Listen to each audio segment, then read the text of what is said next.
Voor de verandering hebben we weer eens een keer een paar dagen op een plek gestaan. Jullie weten van ons, we wisselen nog alles.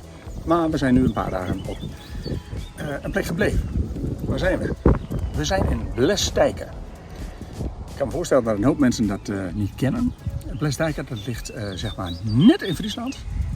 Vlakbij Overijssel. Niet zo ver van Giethoorn. Laten we zeggen tussen Wolvenga en Steenwijk. Klein gehuchtje, camperplaats hier achter mij, 25 camperplaatsen. Alles tip-top verzorgd hier. Ziet er allemaal keurig uit. Royale plaatsen, ook fijn. Allerlei watertappunten bij de camperplaatsen in de buurt.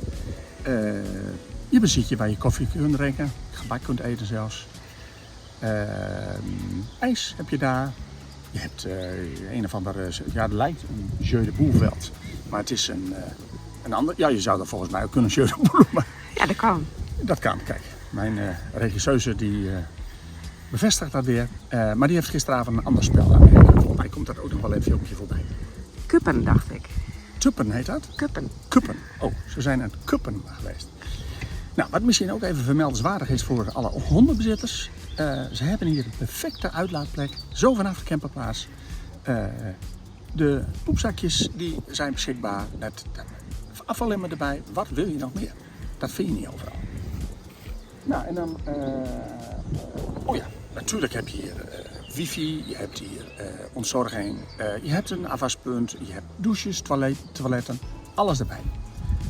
Je hebt een all-in prijs van €15. Maar voor stroom betaal je apart. Dat vinden wij weer fijn. Want wij gebruiken graag de gratis stroom vanuit de lucht.